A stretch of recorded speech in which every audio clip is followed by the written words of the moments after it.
வணக்கம். இந்த divorce case step by step proceedings in family court அதை பற்றி எக்ஸ்பிளைன் பண்ணிகிட்ருக்கேன். இது வீடியோ நம்பர் 3. ஓகேங்களா? இந்த டிவோர்ஸ் கேஸு எப்படி, அதாவது ஃபேமிலி கேஸ் பொதுவாக சொல்கிறேன். ஓகேவா? Divorce case step by step நான் எக்ஸ்பிளைன் பண்ணுறேன், வேறு ஒன்றும் கிடையாது. அதனுடைய வீடியோ நம்பர் 3 இது. ஓகேங்களா? சார் பேசினதே திருப்பி பேசிகிட்டு இருக்கீங்க சார் அப்படின்னா என்ன பண்ண சொல்கிறீங்க? டக்குன்னு வாய்கள் வார்த்தை வரல இல்லையா? சரி, ஓகே. இப்போ வந்து என்னென்னா, இந்த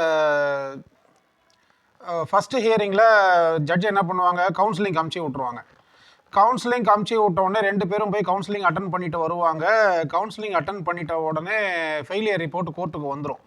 அடுத்த ஹியரிங்கில் வந்து அப்பியர் ஆகணும், 2 பார்ட்டிஸும் அப்பியர் ஆகணும். அந்த நேரத்தில் என்ன பண்ணணும் அப்படிங்கிறது தான் இப்போ நான் சொல்கிறேன், வேறு ஒன்றும் கிடையாது. அதாவது நான் எதுக்கு இதெல்லாம் சொல்கிறேன் அப்படின்னா, ஐயோ இப்போ இது நெக்ஸ்ட் ஸ்டேஜ் என்ன ஸ்டேஜ்னு தெரியலையே, இந்த ஸ்டேஜில் போய் என்ன பண்ணணும் ஏது பண்ணணும்னு தெரியலையே, ஜட்ஜு நம்மளை என்ன கேள்வி கேட்பாங்க, ஜட்ஜை எப்படி ஃபேஸ் பண்ணுறது, இந்த ஸ்டேஜில் என்ன பண்ணணும்னு தெரியலையே அப்படின்லாம் யாரும் வந்து பதட்டம் அடையக்கூடாது. இந்த சுரேந்திரனுடைய வீடியோவை பார்த்தாலே போதும்பா, நமக்கு வந்து அவர் கொஞ்சம் எக்ஸ்பிளைன் பண்ணுவார், விலாவாரியாக எக்ஸ்பிளைன் பண்ணுவார், ஒரே விஷயத்தையே 10 வாட்டி சொல்லுவார். ஓகேவா? நம்ம வந்து அவரோட வீடியோவை பார்த்தாலே ஓரளவு நமக்கு விஷயம் தெரிஞ்சுக்கலாம். நம்ம யாரையும் போய் கேட்க வேண்டிய அவசியம் கிடையாது. அந்த அளவுக்கு நான் வீடியோ போட்டுக்கிட்டு இருக்கேன். ஓகேவா? நீங்கள் வீடியோவை பார்த்தீங்கன்னாலே உங்களுக்கு ஒரு கிளாரிட்டி கிடைக்கணும். உங்களுக்கு ஒரு கிளாரிட்டி கிடைக்கணுன்றதுக்காகத்தான் நான் வீடியோ போடுறது எல்லாமே என்னுடைய அட்வொகேட் சொந்தங்களுக்காகத்தான் நான் போடுறேன். ஓகேவா? நான் பொதுமக்களுக்காகலாம் எதுவும் போடலை. ஓகேவா? என்னுடைய அட்வொகேட் சகோதரர்கள் வந்து விஷயத்தை தெரிஞ்சுக்கணும், கோர்ட்டில் போய் ஜட்ஜை வந்து தைரியமாக ஃபேஸ் பண்ணணும். ஓகேவா? இந்த ஸ்டேஜுக்கு என்ன பண்ணுறது தெரியலையே, இப்போ என்ன பண்ணணும், யாரை போய் கேட்கலாம், யார் நமக்கு சொல்லுவா, அதெல்லாம் தேவையே இல்லை. இந்த வீடியோவை பார்த்தாலே அவர் கிளாரிட்டி கொடுத்துருப்பாருப்பா, ஸ்டெப் பை ஸ்டெப் அவர் சொல்லியிருப்பாரு. அந்த ஸ்டெப்பை அப்படியே நான் சொல்கிற ஸ்டெப்பை அப்படியே பேப்பரில் நீங்கள் எழுதி வச்சுக்கோங்க, அது உங்கள் டைரியில் எழுதி வச்சுக்கோங்க, அது உங்களுக்கு ஒரு நாள் யூஸ் ஆகும். கரெக்டுங்களா? அதுக்கு தான் சொல்லிகிட்டு இருக்கேன். சரி, ஓகே. இப்போ வந்து என்னென்னா, இந்த கவுன்சிலிங் வந்து ஃபெயிலியர் ரிப்போர்ட் போனதுக்கப்புறம் 2 பார்ட்டிஸும் மறுபடியும் வந்து ஜட்ஜு முன்னாடி ஆஜராவாங்க அடுத்த ஹியரிங்கில். அப்போ என்ன ஆகும்னா, ஜட்ஜி எழுதியிருப்பாங்க, ரெஃபர்டு டு கவுன்சிலிங்க்கு அடுத்த ஸ்டேஜ் ஃபார் ஃபைலிங் கவுண்டர் அப்படின்னு ஜட்ஜி எழுதுவாங்க, அட்ஜுடிகேஷன் எழுதுவாங்க. என்னதுங்க அப்படின்னா, அதாவது என்னென்னா, விவாகரத்து கேட்டு ஒருத்தங்க மனு தாக்கல் பண்ணுறாங்க. அந்த அந்த புகார் மனு இருக்குது பார்த்தீங்களா, அந்த புகார் மனுவை அப்படியே வந்து ஃபஸ்ட்டு ஹியரிங்லேயே காப்பி சர்வ் பண்ணுவாங்க. அதாவது இந்த மனுதாரர் வந்து விவாகரத்து கேட்டிருப்பாரு, இப்போ இந்த மனுதாரர் விவாகரத்து கேட்டிருக்கிறாரு, இதை பாரு, இதுதான் அந்த கம்ப்ளைண்ட் காப்பி, இந்த கம்ப்ளைண்ட் காப்பி அவங்ககிட்ட கொடுக்குறேன் வாங்கிக்கோ அப்படின்னு சொல்லிட்டு ஃபஸ்ட்டு ஹியரிங்கில் கொடுப்பாங்க. இல்லைனா சம்மன் ஃபஸ்ட்டு ஹியரிங்கில் கொடுப்பாங்க. ஃபஸ்ட்டு 100% சம்மன் சர்வ் ஆகும்போதே காப்பியும் கொடுத்துருவாங்க. ஓகேங்களா? அந்த காப்பிக்கு வந்து இந்த ஆப்பனன்ட் பார்ட்டி வந்து அவங்களுடைய பதிலை வந்து அவங்க தாக்கல் பண்ணணும், அதான் கவுண்டர். அதில் வந்து 30-40 பாயிண்ட் இருக்கும். எல்லா பாயிண்ட்டுமே வந்து இந்த பாயிண்ட் பொய், அந்த பாயிண்ட் பொய், இதெல்லாம் அபத்தமாக இருக்குது, இப்படிலாம் நடக்கவே இல்லை, இல்லாததையும் பொல்லாதையும் இதில் போட்டிருக்காங்க அப்படின்னு வந்து வாயில் சொல்லாமல் எழுத்துப்பூர்வமாக சொல்லுப்பா, அதுதான் கவுண்டர் அப்படின்னு ஏன்னா உன்னுடைய மனைவி வந்து விவாகரத்து கேட்டு தாக்கல் பண்ணியிருக்கிறாங்க, உன்னுடைய கணவர் வந்து விவாகரத்து கேட்டு தாக்கல் பண்ணியிருக்கிறாங்க, அவங்க கொடுத்த புகார் மனு தான் இப்போ உங்கள் கையில் இருக்குது. அந்த புகார் மனுவை படித்து பார்த்து ஒரு வக்கீலை வச்சு அந்த புகார் மனுவுக்கு வந்து ஒரு கவுண்டர் ரெடி பண்ணி கொடுப்பா அப்படின்னு சொல்லிட்டு கோர்ட்டு சொல்லும். அதுதான் ஃபார் ஃபைலிங் கவுண்டர். ஓகேங்களா? இப்போ அதை வந்து அவங்களுடைய கம்ப்ளைண்ட் காப்பியில் என்னென்னலாம் இருக்குதோ அதெல்லாம் நம்ம டினை பண்ணி கவுண்டர் ரெடி பண்ணுவோம். ஓகேவா? This is false and here by denied அப்படிலாம் நம்ம எழுதி வந்து என்ன சொல்கிறது, அவேர்மெண்ட்ஸ் made in para number 6, 7, 8 are here by denied அப்படிலாம் எழுதி உண்மையான சங்கதி என்ன நடந்துச்சோ அதை வந்து நம்ம அந்த கவுண்டரில் எழுதுவோம். கவுண்டரில் எழுதி கொண்டு வந்து கோர்ட்டில் போடுவோம். ஓகேங்களா? இதுதான் மேட்ரு, இதுதான் நெக்ஸ்ட் ஸ்டேஜ். ஆனால் என்ன பண்ணுவாங்க அப்படின்னா, ஆப்பனன்ட் பார்ட்டி வந்து உடனே வந்து அந்த கவுண்டரை போட்டுற மாட்டாங்க. உடனே அந்த கவுண்டர் போடுறதுக்கு ஒரு 3 சான்ஸ் கோர்ட்டு கொடுக்கும். கரெக்டுங்களா? ஆப்பனன்ட் பார்ட்டி என்ன பண்ணுவாங்க அப்படின்னா வந்து, ஐயா இன்னொரு கவுன்சிலிங் போட்டால் நல்லா இருக்கும் ஐயா, இன்னொரு கவுன்சிலிங்க்கு கொஞ்சம் அமுச்சு விடுங்கய்யா அப்படின்னு சொல்லிட்டு சொல்லுவாங்க. எதுக்கு? கேஸை இழுக்கிறதுக்கு. ஏன்னா ஒரு பார்ட்டி வந்து கேஸ் போடுது சீக்கிரம் நீதி வாங்கணும்னு, இன்னொரு பார்ட்டி வந்து சீக்கிரம் நீதி கொடுக்கக்கூடாதுன்றதுக்காக கேஸ் இழுத்தடிக்கிறதுக்காக அந்த பார்ட்டி என்ன பண்ணோம், ஐயா இன்னொரு கவுன்சிலிங் போட்டு விட்டிங்கன்னா ரொம்ப நல்லா இருக்கும் ஐயா, கேஸ் வந்து செட்டில்மெண்ட்டுக்கு வர்ற மாதிரி தெரியுதுங்கய்யா அப்படின்வான், சும்மா வாச்சோம். ஓகேங்களா? அதாவது என்னன்னாக்கா வந்து கேஸை இழுத்தடிக்கணும் அப்படின்ற நோக்கத்தோடு இருக்கிறவங்க என்ன பண்ணுவாங்க அப்படின்னா வந்து இதெல்லாம் சர்வசாதாரணமாக கோர்ட்டில் நார்மலாக நடக்கிறது. கரெக்டுங்களா? உடனே வந்து டென்ஷன் ஆகக்கூடாது, ஐயோ இப்படிலாம் கேஸ் இழுத்தடிக்கிறாங்களே, அநியாயம் பண்ணுறாங்களே, அதெல்லாம் கிடையாது. இது stage by stage case move ஆகும். கரெக்டுங்களா? ஐயா ஃபஸ்ட்டு கவுன்சிலிங் போட்டிங்க, ஃபஸ்ட்டு கவுன்சிலிங் ஃபெயிலியர் ஆகி போச்சு, செகண்ட் டைம் கவுன்சிலிங் போட்டிங்கன்னா நல்லாயிருக்கும், செட்டில்மெண்ட் வர்ற மாதிரி தெரியுது, கேஸ் முடிஞ்சிடும்னு நினைக்கிறேன், இன்னொரு கவுன்சிலிங் போட்டு விட்ருங்கய்யா அப்படின்னு சொல்லிட்டு ரெஸ்பாண்டன்ட் கவுன்சில் சொல்லுவார். அப்போ வந்து ஜட்ஜ் என்ன பண்ணுவாங்க, என்னப்பா ரெஸ்பாண்டன்ட் நீங்கள் வந்து are you willing to go for second time counselling அப்படின்னா நோ அப்படின்னு அந்த பொண்ணோ அந்த பையனோ சொல்லும். இல்லைங்க எனக்கு கவுன்சிலிங்லாம் செகண்ட் டைம் வேண்டாங்க அப்படின்னோடனே ஜட்ஜு சொல்லிவிடுவாங்க, இதை பாருங்கள் அப்போ இதுவங்க வந்து போத் த பார்ட்டிஸ் வந்து ஷுட் பி வில்லிங், ஓகேவா, அப்போ தான் நான் வந்து கவுன்சிலிங் போட முடியும், ஓகேவா. இதில் 2 பார்ட்டியில் ஒரு பார்ட்டி வந்து வில்லிங் இல்லைன்னா கூட நான் கவுன்சிலிங் போட முடியாதுங்க, எதுக்கு செகண்ட் டைம் கவுன்சிலிங், அதான் ஃபஸ்ட் டைமே ஃபெயிலியர் ஆகிடுச்சு இல்லை வந்துருச்சு இல்லை, அதுக்கப்புறம் எதுக்கு செகண்ட் கவுன்சிலிங் அப்படின்னுவாங்க ஜட்ஜு. சரிங்க அப்போ ஓகேங்க, அப்போ time may be granted my lord அப்படின்னு சொல்லிட்டு அடுத்த வாய்தா வாங்கிட்டு போயிடுவாங்க. So both the parties present, counter not filed for filing counter அப்படின்னு சொல்லிட்டு டேட் வந்து ஜட்ஜி எழுதுவாங்க. அடுத்த வாய்தா வரும். அடுத்த வாய்தா வரும்பொழுது என்ன ஆகும் அப்படின்னா, ஐயா இந்த கேஸை வந்து கொஞ்சம் மீடியேஷனுக்கு கொஞ்சம் தள்ளி விட்டிங்கன்னா நல்லாயிருக்கும், மீடியேஷனுக்கு ட்ரான்ஸ்ஃபர் பண்ணுங்க ஐயா, கேஸ் முடிகிற மாதிரி தெரியுது, செட்டில்மெண்ட் வர்ற மாதிரி தெரியுது, அமிக்கபிள் செட்டில்மெண்ட் வர்ற மாதிரி தெரியுதுங்க ஐயா, மீடியேஷனுக்கு தள்ளி விடுங்கய்யா அப்படின்வாங்க. ஜட்ஜ் என்ன பண்ணுவார், 2 பேரையும் வந்து இப்போ என்னப்பா 2 பேரும் மீடியேஷன் போகிறீங்களா அப்படின்னும் போது என்ன பண்ணுவாங்க, பார்ட்டிஸ் வந்து அரை மனசோட முக்கால் மனசோட மீடியேஷன்னா என்னன்னு தெரியாமல் சரிங்க ஏன்னு தலையாட்டுவாங்க. உடனே கேஸ் ட்ரான்ஸ்ஃபர் டு மீடியேஷன், ஓகேவா. மீடியேஷனுக்கு போன உடனே அங்கே ஒரு 3-4 மாதம் அப்படியே மீடியேஷன் ஓடும், ஓகேவா. அதாவது ஒரு ஓடிடும், எப்படி ஒரு 2 மாதம் ஓடிடும். அப்போ வந்து என்னன்னாக்கா நிஜமாவே மீடியேஷனில் போய் கேஸை முடிக்கணுன்றது எண்ணம் கிடையாது, அந்த கேஸை ட்ராக் பண்ணுறதுக்காக இது ஒரு யுக்தி, அவ்வளோதான், வேறு ஒன்று, இது நார்மலாக நடக்கிறது தான், சரிங்களா. உடனே கேஸ் வந்து என்ன ஆகும், மீடியேஷனுக்கு ட்ரான்ஸ்ஃபர் ஆகிடும். ஜட்ஜ் என்ன நினைப்பார், சரி ஓகே கேஸ் நல்லபடியாக முடிஞ்சால் சந்தோஷம் தானே அப்படின்னு சொல்லிட்டு மீடியேஷனுக்கு ட்ரான்ஸ்ஃபர் பண்ணி விடுவார், ஓகேங்களா. மீடியேஷனுக்கு ட்ரான்ஸ்ஃபர் பண்ண உடனே அங்கே வந்து ஒன்றுமே நடக்காது, இவங்க வந்தால் அவங்க வரமாட்டாங்க, அவங்க வந்தால் இவங்க வரமாட்டாங்க, இவங்க வர்ற நாளில் வந்து அவங்க வந்துட்டு வேணுன்ட்டு போய் டக்குன்னு கிளம்பி போயிடுவாங்க, அவங்க முகத்தை பார்த்துட்டு இவன் கிளம்பி போவான், இவங்க முகத்தை பார்த்து அவங்க கிளம்பி போவாங்க, அதுக்கப்புறம் 2 பேர் வருவாங்க, சண்டை போட்டுக்குவாங்க, அவங்க அந்த ரூமில் உட்காந்துட்டு மறுபடியும் தள்ளி வைக்கப்படும், ஓகேவா. இப்படியே அந்த மீடியேஷனில் அப்படியே அதான் ட்ராக் பண்ணணுன்றத எண்ணம், அதுக்காக மீடியேஷனுக்கு தள்ளி விடுறது, கரெக்டுங்களா இல்லையா. மீடியேஷனுக்கு போன உடனே அங்கே இல்லைங்க மீடியேஷனில் அவங்க கோஆப்ரேட் பண்ணலைங்க, இவங்க கோஆப்ரேட் பண்ணலைங்க, மறுபடியும் வந்து கேஸ் வந்து sent back to normal court. So அப்போ ஆக மொத்தம் அந்த மீடியேஷனுக்கு ஒரு 2 மாதம் 3 மாதம் டைம் வலிச்சாச்சு இல்லையா, அப்போ 3 மாதம் டைம் வலிச்சாச்சு, 3 மாதம் டைம் ட்ராக் பண்ணது நமக்கு லாபம் அப்படின்னு சொல்லிட்டு கம்முன்னு விட்டுருவாங்க ஆப்பரண்ட் கவுன்சில். ஆப்பரண்ட் கவுன்சில் நான் எந்த வக்கீலையும் குறை சொல்லலை, ஓகேவா, நல்லா புரிஞ்சுக்கணும். நான் வந்து எப்பவுமே வக்கீலுக்கு சப்போர்ட் பண்ணுவேன், எல்லா வக்கீல்களுக்கும் நான் சப்போர்ட் பண்ணுறதுனால தான் நான் வீடியோ போட்டுட்டு உட்காந்துக்கிட்டு இருக்கேன், கரெக்டாக. பேர் கிடைக்கும், கேஸு கிடைக்கும், காசு கிடைக்கும்ன்றதுக்காக நான் வீடியோ போடலை, ஓகேவா. நான் வீடியோ போடுறதுக்கு காரணம் என்ன, அட்வொகேட்ஸ் எல்லாத்தையும் தெரிஞ்சுக்கணுன்றதுக்காக தான். அப்புறம் அட்வொகேட்டை சப்போர்ட் பண்ணி தானே நான் வீடியோ போடுறேன், அட்வொகேட்டை எதிர்த்து நான் வீடியோ போடுறேன், இது வந்து நார்மல், ஓகேவா. கேஸில் இதெல்லாம் நடக்கும் அப்படின்றத நான் வந்து அட்வொகேட்ஸுங்களுக்கு எடுத்து சொல்கிறேன். நான் போடுற ஒவ்வொரு வீடியோவும் அட்வொகேட்ஸுக்கு போடுற வீடியோ தான், கரெக்டுங்களா இல்லையா. நான் பொதுமக்களுக்கெல்லாம் வீடியோ போடலை, அட்வொகேட்ஸ் நீங்கள் விஷயத்தை தெரிஞ்சுக்கிங்க, அப்போ தான் நீங்கள் உங்களோட கிளையண்ட்டை ஃபேஸ் பண்ண முடியும், ஜட்ஜையும் ஃபேஸ் பண்ண முடியும், கரெக்டுங்களா இல்லையா. ஸோ இப்போ வந்து என்ன ஆகும்னா மீடியேஷனுக்கு போயிட்டு ரிட்டர்ன் வந்துடும், மீடியேஷன் ஃபெயிலியர் அப்படின்னு வந்துடும். மீடியேஷன் அங்கேயும் அதே அட்வொகேட்ஸ் தான் இருப்பாங்க, சமரசம் பண்ணி எதாவது பண்ண முடியுமா, சேர்த்து வைக்கலாமான்னு பார்த்தா வேலைக்கு ஆகாது, மறுபடியும் சரி எங்களால் முடியல அப்படின்னு சொல்லிட்டு அவங்க வந்து ரிப்போர்ட்டை எழுதி அமுச்சு விட்ருவாங்க கோர்ட்டுக்கு, சரிங்களா. இது வந்து பார்த்தீங்கன்னா கவுண்டர் ஸ்டேஜ்லேயும் நடக்கலாம், கவுண்டருக்கு முன்னாடி ஸ்டேஜ்லேயும் நடக்கலாம், கவுண்டர் ஸ்டேஜுக்கு அப்புறமாவும் நடக்கலாம், ஓகேங்களா. இதெல்லாம் வந்து இது ஆக மொத்தம் இப்படி நடக்கும், சரிங்களா. ஸோ இப்போ என்ன ஆகும்னா ஃபஸ்ட்டு இந்த கவுண்டர் போடுறதுக்கு வந்து பார்த்தீங்கன்னா ஒரு 3 சான்ஸ் கொடுப்பாங்க, ஜட்ஜு கொடுப்பாங்க, ஓகேவா. ஃபார் ஃபைலிங் கவுண்டர் ஒரு வாய்தா, அந்த வாய்தாவில் கவுண்டர் போட மாட்டாங்க. அடுத்த வாய்தாவில் வந்து அகைன் ஃபார் ஃபைலிங் கவுண்டர் போட மாட்டாங்க. அதுக்கப்புறம் மறுபடியும் again for filing counter both the parties present counter not filed for filing கவுண்டர்னு டேட்டு போடுவாங்க, கரெக்டுங்களா இல்லையா. ஆனால் அவர் 3வது வாய்தாவும் முடிஞ்சு போய்டும். 4வது வாய்தாவில் வந்து ஜட்ஜ் என்ன பண்ணுவாங்க, ஏன் கவுண்டர் போட மாட்டேங்க, நான் செட் எக்ஸ்பார்ட்டி பண்ண போகிறேன் அப்படின்ன உடனே, இல்லைங்க ஐயா லாஸ்ட் சான்ஸுங்கய்யா, லாஸ்ட் சான்ஸ்ன்னு உடனே ஒரு சான்ஸ் கொடுங்கய்யா, நான் வந்து அடுத்த ஹியரிங்கில் கவுண்டர் போட்டுடுறேன், சரின்னு சொல்லிட்டு ஜட்ஜ் என்ன பண்ணுவார், லாஸ்ட் சான்ஸ்னு எழுதி ஃபார் ஃபைலிங் கவுண்டர் லாஸ்ட் சான்ஸ்னு எழுதுவார், ஓகேவா. அதுக்குள்ளே ஒரு 2 மாதம் ஓடிடும், ஓகேவா. அதுக்கப்புறம் கடைசியாக மறுபடியும் வந்து ஜட்ஜ் முன்னாடி நிற்கும் போது, இல்லைங்க ஐயா நான் இந்த வாட்டி போட்டுடுறேன், நான் இதான் லாஸ்ட் சான்ஸ்னு சொல்லிட்டு போட்டுருக்கு, நான் செட் எக்ஸ்பார்ட்டி பண்ண போகிறேன் இப்போ, இல்லைங்க ஐயா ஃபைனல் சான்ஸுங்க ஐயா, ஃபைனல் சான்ஸ்னு உடனே சரி ஃபைனலின்னு ஜட்ஜ் எழுதுவார். Both parties present counter not filed last chance finally for filing கவுண்டர்னு டேட் போடுவாங்க. அதுக்கப்புறம் அப்பவும் போட மாட்டாங்க. அப்புறம் என்ன ஆகும் அப்படின்னா மறுபடியும் வந்து நிற்பாங்க, ஜட்ஜுக்கிட்ட மறுபடியும் வந்து கேட்டு, ஐயா லாஸ்ட் சான்ஸ் ஃபைனலின்னு போட்டிங்க, என்எஃப்ஏன்னு போட்டுருங்கயா, நோ ஃபர்தர் அட்ஜர்ன்மெண்ட்னு போட்டுருங்கயா, அடுத்த வாய்தாவில் கண்டிப்பாக போட்டுருவேன் அப்படின்வாங்க, சரிங்களா. அடுத்த வாய்தாலையும் போட மாட்டாங்க. அப்புறம் வந்து நிற்பாங்க. என்னது இது லாஸ்ட் சான்ஸ் போட்டாச்சு, ஃபைனலி போட்டாச்சு, நோ ஃபர்தர் அட்ஜர்ன்மெண்ட்னு போட்டாச்சு, இதுக்கப்புறமும் கூட போடலைன்னா என்ன அர்த்தம் அப்படின்னும் போது, இல்லை அடுத்த வாய்தால போட்டுறான், நீ ஒன்றுமே பண்ண தேவையில்லை, நீ கவுண்டரே போட தேவையில்லை, போ நான் செட் எக்ஸ் பார்ட்டி பண்ணுறேன் அப்படின்னு சொல்லிட்டு ஜட்ஜு செட் எக்ஸ் பார்ட்டி அப்படின்னு சொல்லிட்டு எழுதி விட்டுருவாரு. கரெக்டுங்களா?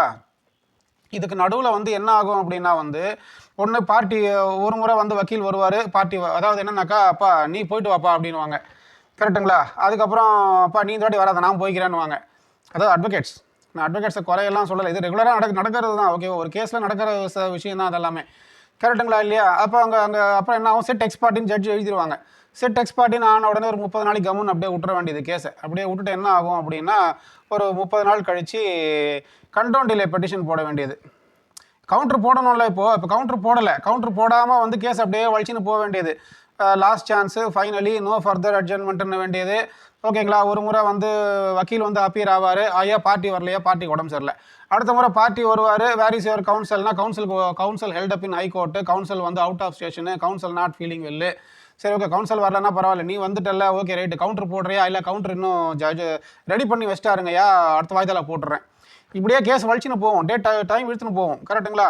கடைசியில் ஜட்ஜ் என்ன பண்ணுவார், நீ எதுவுமே பண்ண தேவையில்லான்னு வந்து ஸ்டேஜை க்ளோஸ் பண்ணி விட்ருவார், செட் எக்ஸ் பார்ட்டின்றவார். ஓகேவா? அதுக்கப்புறம் என்ன செட் எக்ஸ் பார்ட்டினா இப்போ ஆப்போனன்ட் பார்ட்டி ப்ரூஃப் அப்டேட் போடணும்.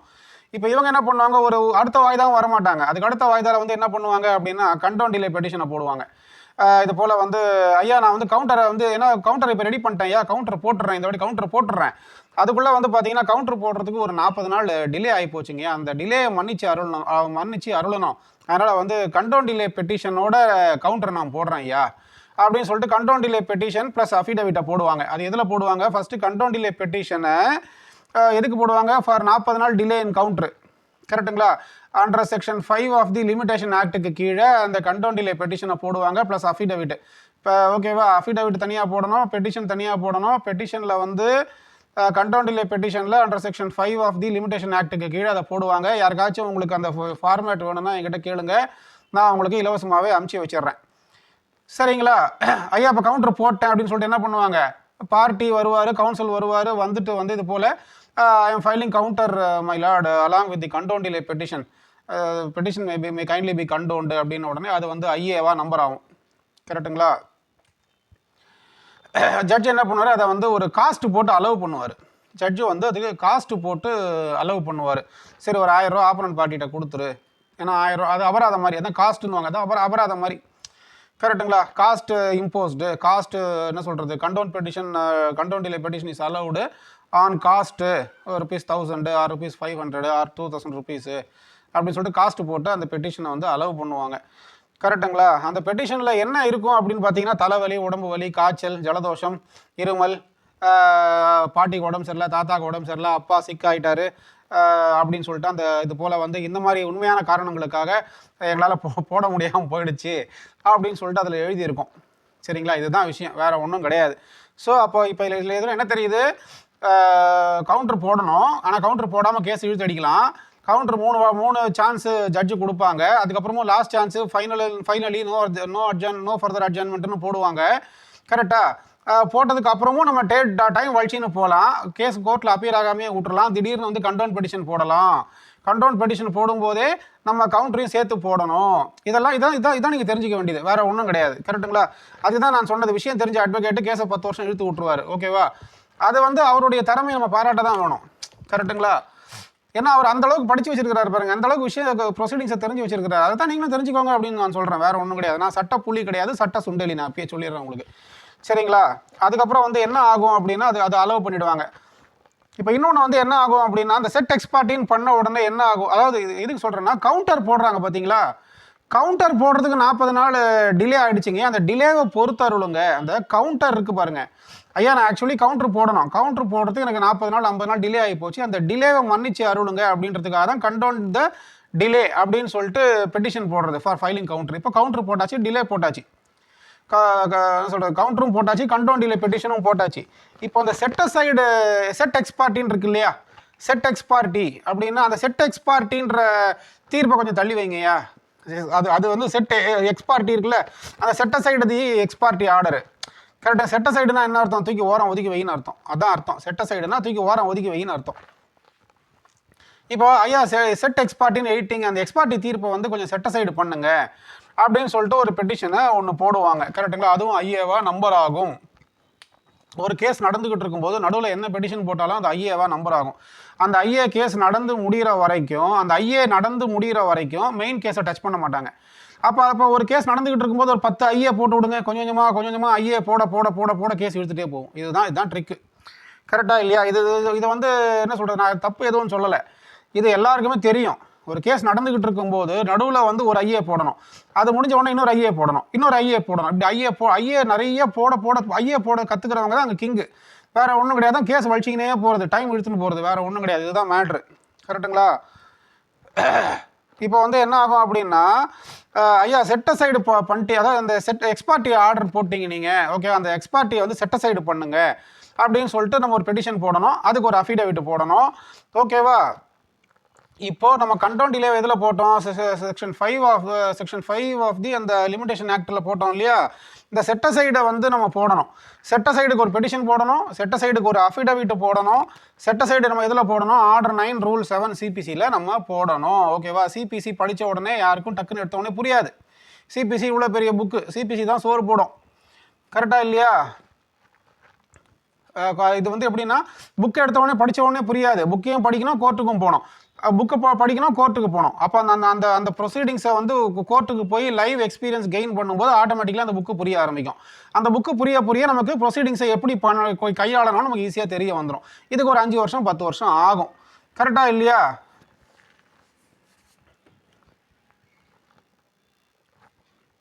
அந்த எக்ஸ்பார்ட்டி ஆர்டரை செட்டசைடு பண்ணுன்னு நம்ம சொல்கிறோம் பார்த்தீங்களா? அந்த இப்போ அந்த பெட்டிஷன்லாம் போடும்போது நம்ம என்ன பண்ணணும்னா, செட்டசைடு பெட்டிஷன் போடணும், செட்டசைடுக்கு அஃபிடவிட் போடணும். ஓகேவா? செட்டசைடு தி எக்ஸ்பார்ட்டி ஆர்டர் அப்படின்னு பெட்டிஷன் போடுவோம். அந்த பெட்டிஷனில் தான் petition filed under order 9 rule 7 of CPC அப்படின்னு சொல்லிட்டு நம்ம அதில் போடுவோம். கரெக்டுங்களா? அது போடும்போது கவுண்டரையும் போட்டு விட்டுறணும். ஓகேவா? அப்போ இதை போடும்போது கவுண்டர் போட மாட்டியா, கவுண்டருக்கு இன்னொரு மறுபடியும் வாய்தா எடுத்துன்னு போவேன் அப்படின்னா ஜட்ஜி திட்டுவாங்க. ஓகேவா? நீ செட்டசைடே போட வேண்டிய அவசியம் கிடையாது, நீ போட்டாலும் நான் எதுவும் பண்ண மாட்டேன்னு சொல்லிட்டு, இல்லைங்கய்யா அதை செட்டசைடும் போட்டுடுறேன், இந்த கவுண்டரையும் இப்பயே போட்டுறேன்னு சொல்லிட்டு அப்பயே அன்றைக்கி என்னைக்கு அந்த பெட்டிஷனை போடுறோமோ, செட்டசைடு பெட்டிஷனை என்னைக்கு போடுறோமோ அன்றைக்கே வந்து அந்த கவுண்டரையும் போட்டு விட்டுறணும். கரெக்டுங்களா? அதான் அந்த கண்டோன் டிலே 2 வகையாக போடலாம் சார். கண்டோன் டிலேவும் போடலாம், நீங்கள் இதையும் போடலாம். ஓகேவா? Set aside the ex parte order 9 rule 7 CBC. கரெக்டுங்களா? ஒரு சில விஷயங்கள் கொஞ்சம் அங்கே கொஞ்சம் மிஸ் ஆகும் சார். கரெக்டுங்களா? அதனால் நான் துல்லியமாக சொல்லலை, இவர் தப்பாக சொல்கிறாருன்னு நினைக்க வேண்டாம். கரெக்டுங்களா?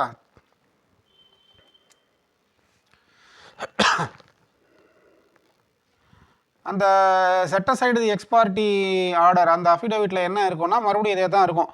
எனக்கு ஃபீவரு, உடம்பு சரியில்லை, தலைவலி, காய்ச்சல், கொரோனா வந்து போச்சு, நான் ஊரில் போய் ட்ரீட்மெண்ட் எடுத்தேன், மஞ்சக்காமாவில் வந்து போச்சு, கேரளாவில் போய் ட்ரீட்மெண்ட் எடுத்தேன், அதனால் வந்து எனக்கு டிலே ஆகி போச்சு, கோர்ட்டுக்கு வர முடியல, அப்பீர் ஆக முடியல, அதனால் வந்து அது மட்டும் இல்லாமல் நான் அந்த வெளியே ஃபேமிலி கோர்ட் வாசலில் 100 பேர் நிற்கிறாங்க, கும்பலில் நின்று பாஸ் வாங்குறதுக்குள்ளே டைம் ஆகிடுச்சு, சாப்பிடவே இல்லை, மயக்காட்சி கீழே விட்டேன், இதெல்லாம் அந்த ரீசனாக அதில் போடுவோம்.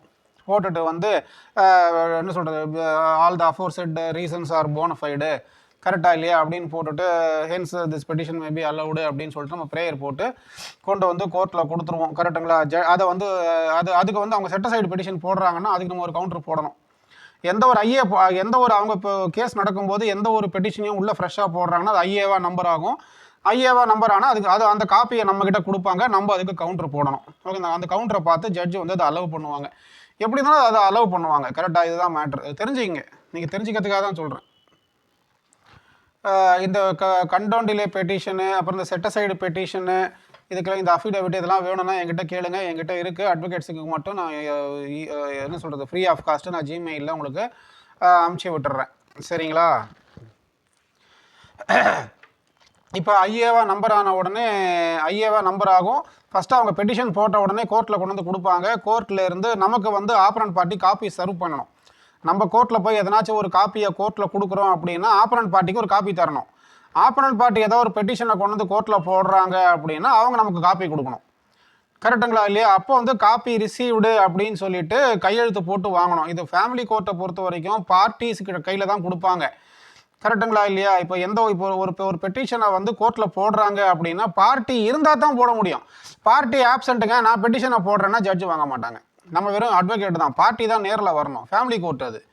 கரெக்டுங்களா இல்லையா? ஸோ ஃபேமிலி கோர்ட்டில் பார்ட்டி வந்தால் தான் கேஸ் நடக்கும். ஃபேமிலி கோர்ட்டில் பார்ட்டி வந்தால் தான் நம்ம பெட்டிஷனையே ஜட்ஜு வாங்குவாங்க.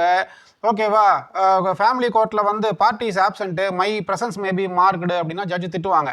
ரூல்ஸ் தெரியாதா உங்களுக்கு அப்படின்னு சொல்லிட்டு கேட்பாங்க. கரெக்டாக இல்லையா? இது ஃபேமிலி கோர்ட்டு, இதில் பார்ட்டி தான் வரணும். நீங்கள் வந்து நின்றுட்டு party is absent, my presence maybe marked அப்படின்னு நீங்கள் சொன்னீங்கன்னா அது அபத்தம் சார். உங்களுடைய ப்ரெசன்ஸை எல்லாம் மார்க் பண்ண முடியாது, உங்களுடைய ப்ரெசன்ஸை மார்க் பண்ண முடியாது. ஓகேவா? பார்ட்டி வரணும், பார்ட்டியோட ப்ரெசன்ஸ் தான் நாங்கள் மார்க் பண்ணுவோம்.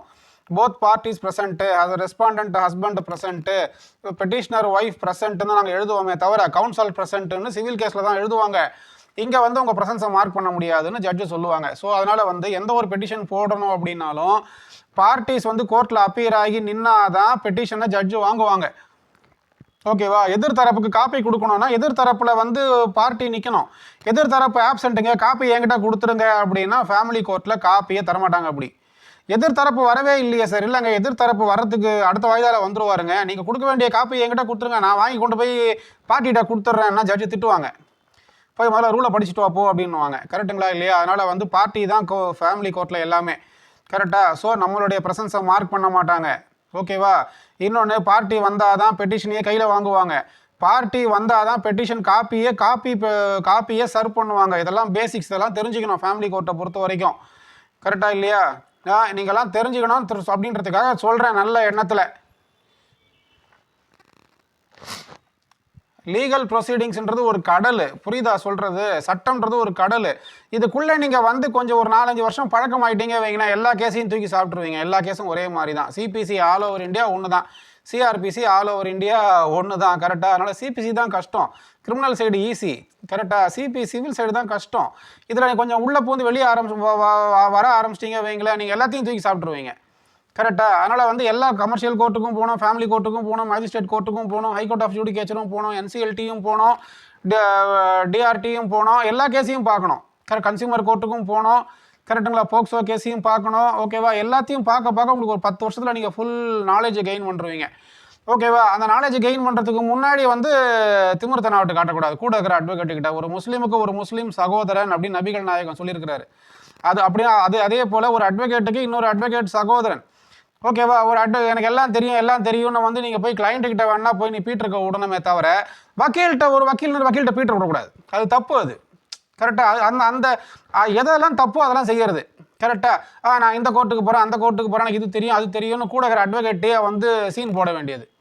அப்போ அந்த வக்கீல் என்ன பண்ணுவான்? ஓகேப்பா நீ எல்லாத்தையும் தெரிஞ்சுக்கோன்னு சொல்லிட்டு அவன் பாட்டு ஒரு விஷயத்தில் தெரிஞ்சுக்கிட்டு அவன் பாட்டுக்கு அந்த பக்கம் போவான். கடைசியில் அவனுக்கு தெரிஞ்சது உனக்கு தெரியாது, உனக்கு தெரியாது அவனுக்கு தெரியாது. இதுதான் விஷயம். கரெக்டுங்களா? அதனால் வந்து எல்லாம் அறிந்தவன் கடவுள் ஒருத்தர் தான். நம்ம ஒரு சின்ன விஷயத்த மட்டும் கற்றுக்கிட்டு நம்ம என்ன பண்ணுறோம்னா எனக்கு எல்லாம் தெரியும்னு சீன் போட வேண்டியது. எல்லாம் தெரியும்னா ஜட்ஜ் ஆக வேண்டியதானே, ஆக மாட்டீங்க. கரெக்டு தான்? எல்லாம் தெரியுமே. சரி, ஓகே, நான் மேற்கொண்டு பேச விரும்பல. எனக்கு மனசு வருத்தம், வேறு ஒன்றும் கிடையாது. ஒரு வக்கீல் இன்னொரு வக்கீல்கிட்ட போய் எனக்கு எல்லாம் தெரியும்னு வந்து எதுக்கு இந்த ஜபர்தஸ்து காட்டுறது? தெரிஞ்ச அடுத்தவனுக்கு சொல்லிக் கொடு. தெரியும், எனக்கு எல்லாம் தெரியும், நான் எவனுக்கு சொல்லித்தர மாட்டேன்னா அப்போ உனக்கு தெரிஞ்சு என்ன பிரயோஜனம்? உனக்கு தெரிஞ்சு நீயே மனசுக்குள்ளே வச்சுக்கிறதுக்கு என்ன பிரயோஜனம்? நீ ஃபிலிம் காட்டின உட்காந்துருக்க. உனக்கு தெரிஞ்சால் சொல்லிக் கொடு. எல்லாம் தெரியும்னு வந்து ஃபேமிலி கோர்ட்டில் வந்து மை ப்ரெசன்ஸ் மேபி மார்க்டுன வேண்டியது, அப்புறம் ஜட்ஜ் அங்கே திட்ட வேண்டியது. உனக்கு தான் எல்லாம் தெரியுமே, அப்புறம் எதுக்கு ஃபேமிலி கோர்ட்டில் வந்து மை ப்ரெசன்ஸ் மேபி மார்க்டுன்ற? அதான் அப்போ உனக்கு ஃபேமிலி கோர்ட் ப்ரொசீடிங்ஸ் தெரியலன்னு தானே அர்த்தம். பார்ட்டி இல்லைங்க என்கிட்ட copy may be served to me அப்படின்னா என்ன அர்த்தம்? Party is absent, copy may be served to மீன வேண்டியது. அப்போ ஜட்ஜ் அங்கே திட்டுறாங்க, பார்ட்டி வரல, அப்படி காப்பி உன்கிட்ட கொடுக்க முடியும்? அப்போ உனக்கு எல்லாம் தெரியும், எதுக்கு நீ ஃபிலிம் காட்டுற நீயே?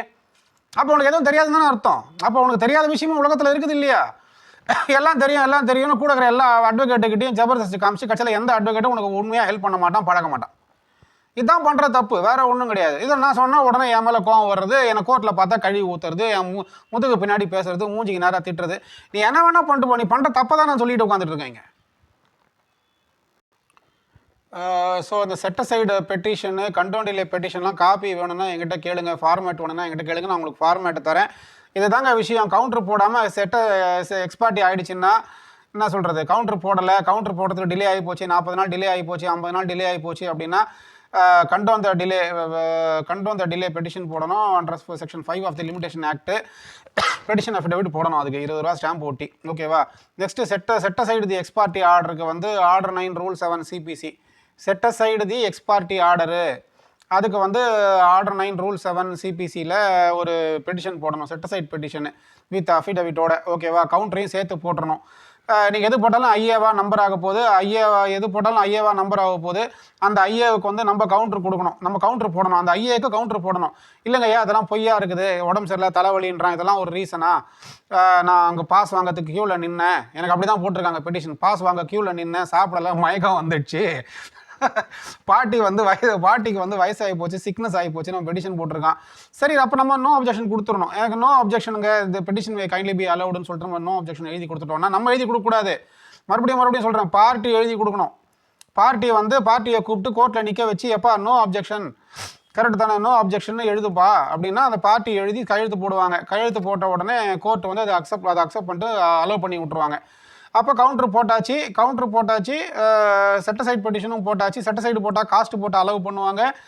செட்டசைட் பெட்டிஷனுக்கு கண்டோன் டிலே போட்டாக்கா காஸ்ட் போட்டு அலோவ் பண்ணுவாங்க. செட்டசைடு போட்டால் நோ அப்ஜெக்ஷன் கொடுத்துட்டிங்கன்னா ஜட்ஜ் அலோவ் பண்ணுவாங்க. நெக்ஸ்ட்டு ஸ்டேஜ் வந்து ப்ரூஃப் அஃபிடவிட். இந்த ப்ரூஃப் அஃபிடவிட்டை வந்து இப்போ எக்ஸ்பார்ட்டி ஆச்சுன்னா, பார்ட்டியே வரலன்னா எக்ஸ்பார்ட்டி ஆகிடும். அப்போ நீங்கள் அழகாக ப்ரூஃப் அஃபிடவிட்டை போட்டு கேஸை முடிச்சிடலாம். பார்ட்டி வருது வைங்க, பார்ட்டி வந்து இந்த மாதிரி கவுண்டர் போடாமல் இழுத்தடிக்கும், கரெக்டுங்களா? அப்போ இந்த ப்ரொசீஜர்லாம் ஃபாலோ பண்ணணும்னு நான் சொல்கிறேன், வேறு ஒன்றும் கிடையாது. ஓகே, 26 நிமிஷம் ஆகிடுச்சு, அடுத்த வீடியோவில் பார்க்கலாம். Bye, thank you.